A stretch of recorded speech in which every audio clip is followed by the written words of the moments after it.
समादरणीय धार्मिक सज्जन वृंद, मनुष्य जो सुख उसके पास विद्यमान है वो बना रहे यह चाहता है, और जो जो दुख उसको है वो शीघ्र दूर हो जाए ये भी चाहता है। जो जो सुख उसको प्राप्त नहीं है उनको वो शीघ्र प्राप्त करना चाहता है, और जो दुख प्राप्त नहीं है उनको चाहता है कि वो प्राप्त ना हो। जो दुर्गुण हैं, विकार हैं, क्लेश हैं, उनसे शीघ्र छूटना चाहता है, और अच्छे अच्छे गुणों को, कर्मों को शीघ्र धारण करना चाहता है।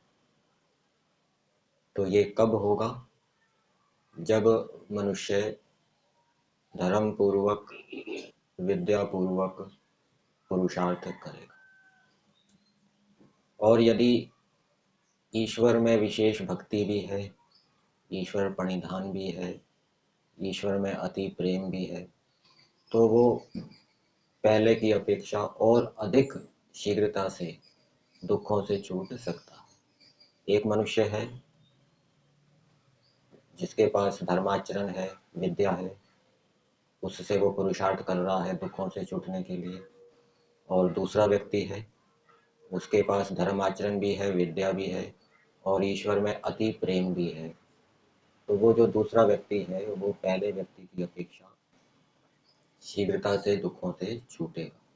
शीघ्र ही जो सुख उसको प्राप्त नहीं है उसको वो प्राप्त करेगा। और ईश्वर में अति प्रेम होने से ये भी लाभ होगा कि व्यक्ति मोक्ष को प्राप्त करेगा, जन्म मरण के चक्कर से छूटेगा। जिस व्यक्ति के पास धर्म आचरण है, विद्या है, लेकिन ईश्वर के प्रति अति प्रेम नहीं है, वो दुखों से छूट तो जाएगा, सुखों को भी प्राप्त कर लेगा, लेकिन मोक्ष की प्राप्ति नहीं होगी।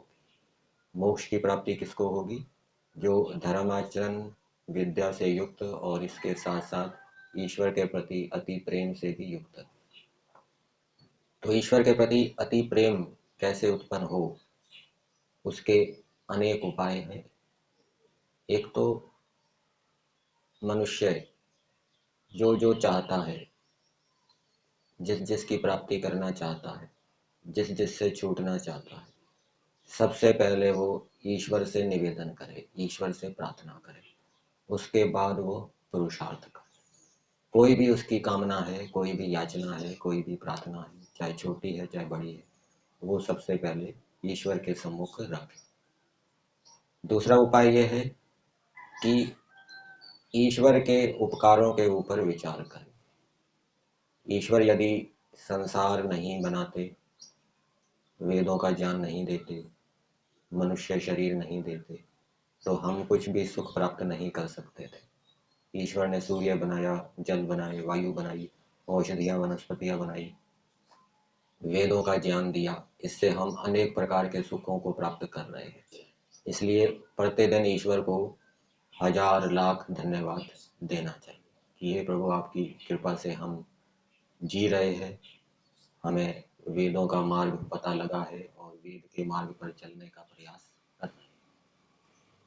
तीसरा उपाय है ईश्वर के साथ कोई ना कोई संबंध स्थापित करना चाहिए। ईश्वर और जीवात्मा में अनेक संबंध बताए जाते हैं, पिता पुत्र का, माता पुत्र का, राजा प्रजा का, गुरु शिष्य का, स्वामी सेवक का।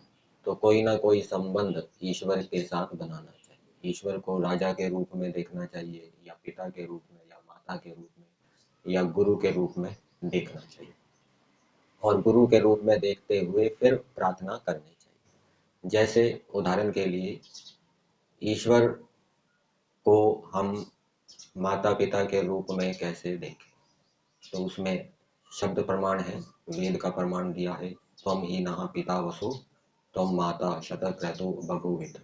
इसी प्रकार से और भी अनेक मंत्र मिल जाएंगे जिसमें ईश्वर को पिता या माता के रूप में कहा गया है। उन मंत्रों को याद रखना, उनको दोहराना। और फिर उदाहरण से, जैसे पूर्ण कृपा से युक्त जो माता होती है या पिता होता है, अपनी संतान की उन्नति चाहते हैं, इसी प्रकार से ईश्वर भी सब जीवों की उन्नति चाहते हैं। इस कारण से ईश्वर क्या है? पिता है। और जितना कल्याण ईश्वर चाहता है, जितना हित हमारा ईश्वर चाहता है, उतने लौकिक माता पिता भी नहीं चाहते। और ये शरीर किसने दिया? माता पिता ने नहीं दिया। माता पिता ने तो केवल हमारा संबंध जीव के साथ, शरीर के साथ किया है। फिर शरीर को किसने बनाया? परमेश्वर ने बनाया, माता पिता ने नहीं बनाया। माता पिता ये नहीं जानते कि शरीर के अंदर कितनी हड्डियां हैं, मस्तिष्क की रचना कैसे है, हृदय की रचना कैसे है, वो नहीं जान सकते। यदि उन्होंने बनाया होता तो उसकी पूरी जानकारी होती। तो ईश्वर हमारे शरीरों को बनाने वाला है, उनका पालन करने वाला है। केवल इस सृष्टि में नहीं, अनादिकाल से परमेश्वर सृष्टियों में, जब जब सृष्टि हुई, ईश्वर ने हमें शरीर बनाकर दिया, उसका पालन किया और अनंत काल तक करता रहे। तो इस रूप में ईश्वर क्या है? हमारा माता पिता है। तो ईश्वर के साथ कोई ना कोई संबंध बनाकर जब हम ईश्वर से प्रार्थना करेंगे, तो ये ईश्वर के प्रति अति प्रेम उत्पन्न करने का उपाय। और ईश्वर के विषय में स्वाध्याय करें, ईश्वर के विषय में चिंतन मनन करें, ईश्वर के विषय में सुने।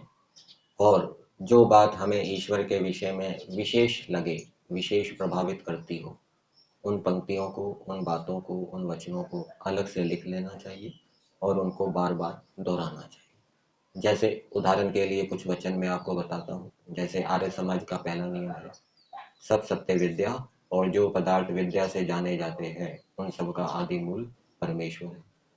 परमेश्वर में अनंत गुण है, अनंत कर्म है, अनंत स्वभाव है। हम परमेश्वर के गुण कर्म स्वभावों को पूरा पूरा नहीं जान सकते। ये सारी सृष्टि परमेश्वर के सामने परमाणु के तुल्य भी नहीं। और ईश्वर के द्वारा बनाई गई इस सृष्टि को हम पूरा भी नहीं जान सकते। ईश्वर इस सृष्टि को पूरा पूरा जानता है। तो ये कुछ वचन ईश्वर के विषय में है जो हमें विशेष प्रभावित कर सकते हैं। इनको अलग से लिखकर बार बार इनको दोहराना चाहिए। तो इस प्रक्रिया को करेंगे तो ईश्वर के प्रति अति प्रेम उत्पन्न होगा। और फिर जब धर्म पूर्वक, विद्या पूर्वक और विशेष ईश्वर भक्ति से युक्त होकर जब हम दुखों से छूटने के लिए प्रयास करेंगे, अप्राप्त सुखों की प्राप्ति के लिए प्रयास करेंगे, तो हमें शीघ्र सफलता की प्राप्ति होगी। आज हम